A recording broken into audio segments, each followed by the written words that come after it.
এখানে কি দেখবো, কি দেখার জন্য আসলাম?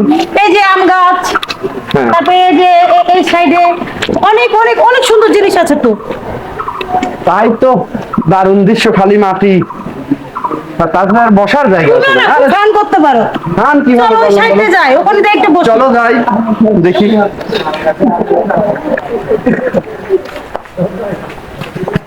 এরে মামা, কি অবস্থা? বহুদিন পরে। আরে অবস্থা, বহুত দিন পরে দেখা হইলো। তো ভালোই আছিস না? এই সাগরিকা, কেমন আছিস? ভালোই আছি। তোমার সব ভালো হবে তো? মানে কি অবস্থা এখন, কি কোন জায়গায়? কি খবর? আজকে ছুটির দিন ছিল, বললাম একটু বেড়ায় আসি। মানে সেই 2014 সালে তোর সাথে দেখা, ওই যে ঢাকায় একটা কাজের জন্য অফিসে গেছিলাম। সেই দেখা। তো ভাবে কি অবস্থা? ভাবি না রে, তো গার্লফ্রেন্ড।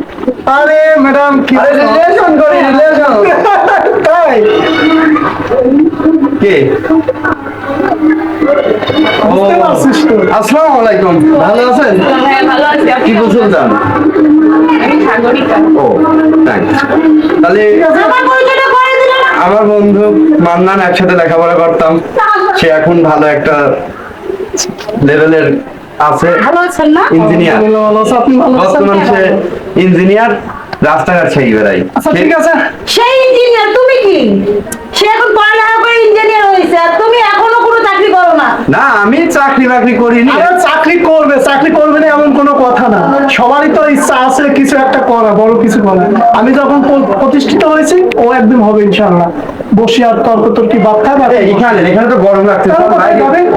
ওইদিকে যাই। আচ্ছা ঠিক আছে, ওইদিকে যাই। ঠিক আছে, ওই দিকটা চলো, ঘুরে চলো আসি। চলো। তাহলে বহুদিন পরে দেখা হইলো দোস্ত। আসলে আমি ভাবতেই পারি না যে তোর সাথে এরকম দেখা হয়ে যাবে। এই দোস্ত, হ্যাঁ। বহুদিন তো সেই ছোটকালে গাছের মধ্যে বসতাম, মনে আছে? ওই যে মাঠে, তাই না? হ্যাঁ, হ্যাঁ। তোর ওই যে ওই, তোদের পাড়ার ওই যে শিলা টিলারা ছিল না, হ্যাঁ হ্যাঁ হ্যাঁ। রিয়া টিয়া, ওদের ওরা সাথে তো বিয়ে হয়ে ওদের এখন বিয়ে ওরা, হয়ে হ্যাঁ গেছে। ওরা বিয়ে, ও সব বিদেশ তাহলে থাকে। এখানে বসি। আচ্ছা ঠিক আছে, বসো যাক। আচ্ছা, ওই বসেন। এই আমরা কিন্তু দোস্তরা সব ঘাসের মধ্যে একসময় বসতাম, খুব মজা করি। আচ্ছা সমস্যা নেই, বসো। ঠিক আছে দোস্ত। হ্যাঁ বল। তাহলে এখন কি অবস্থা, কি করা যায় কত, যে চাকরি পাচ্ছি তাতে পছন্দ আছে না, কি করা যায়? এখন মেন কথা হচ্ছে ঘুরে তো অনেক বেড়ালি, এখন কিছু একটা কর, যে কোনো একটা কাজের মধ্যে ঢুকে পড়। তাহলে তো, তা না হলে তো এইভাবে আর জীবন চলে না, কি বলেন? না, বাপের টাকা পয়সা ছিল, এক কায়দায় চলতেছি, কিন্তু যেহেতু বিয়ে থা করা লাগবে, দেখেন, সংসার তুমি কি হবে। সে বাপের টাকা পয়সা নিয়ে কি তুমি চলবে না, নিজে কিছু করবা? বাপের তো ছিল, বাপেরটা শেষ করছে, আরো আছে। নিজে কিছু করে দেখা, নিজে কিছু করলে পরে সেটার পর একটা অহংকার থাকে, ঠিক আছে? নিজে কিছু করার চেষ্টা ভাইয়া, কর। আমিও সেই আপনার মতো একই কথাই বলি, কিন্তু সে আমার কোনো কথাই শুনে না। এটা বুঝে না কয়দিন পরে আমার যখন বিয়ের কথাবার্তা চলবে, যদি আমি তার কথা দিয়ে বলি আমার বাবা মাকে, তাহলে সেও তো বলবে যে সে ছেলে কি করে, তখন আমি কি উত্তর দেবো? এটা একটু ওরে বোঝান।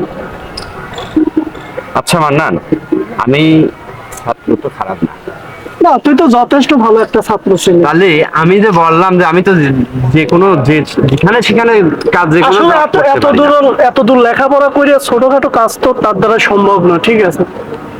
শোনো মৌসুমী, আমি লেখাপড়া যখন শেষ করেছি, আমার তো একটা টার্গেট আছে, তাই না? আমার একটা চাকরি তো যে কোনো মুহূর্তে যে কোনো জায়গায় আমি জয়েন করতে পারি, কিন্তু যেখানে সেখানে তো চাকরি করব না। আমার দোস্ত সরকারি ইঞ্জিনিয়ার, সে লেখাপড়া ভালো করতো, ও তো যে কোনো একটা প্রাইভেট কোম্পানিতে চাকরি করতে পারতো, তাই না? করি নাই, কিন্তু আমাদেরও তো ওইরকম একটা বিষয় আছে। তো এই জন্যই বলছি যে আমার যেহেতু মাস্টার্স কমপ্লিট করলাম, আমি তো আর ওই একটা পিওনের চাকরি করতে পারি না। এটা অসম্ভব, বল তুই বল, এর এটা বোঝাবো কিন্তু হয় না, কিভাবে? বুঝছেন? ভাইয়া, আমিও চাই যে ও একটা ভালো চাকরি করুক, ঠিক আছে, কিন্তু এই যে আমি যাতে বলতে পারি আমার বাবাকে যে আমি একটা যোগ্য ছেলেকে বিয়ে করছি। অবশ্যই অবশ্যই। তাহলে সেই অবধি আমার সাথে একটু কষ্ট করে সময়টা পার করতে হবে। তুমি যদি আমাকে গাছতলাও নিয়ে যাও, আমি তাতেও রাজি। কিন্তু আমার বাবা যদি কিছু বলে, যদি তোমার এখন চাকরি নাই, তোমার যদি বলে দোস্ত তোমার এক মিনিট, আমি একটু ফুটরা আচ্ছা, কথা ঠিক বল, আছে। আমি একটু আসি। চাকরি আজকে নাই কালকে হবে, ও তো অনেক দূর লেখাপড়া করছে। ভাই আপনি একটু ওরে একটু বুঝান, কারণ না আমি তো ওরে বাবা বুঝাই। ই আছে ঠিক আছে, কিন্তু ওর তো কিছু নাই।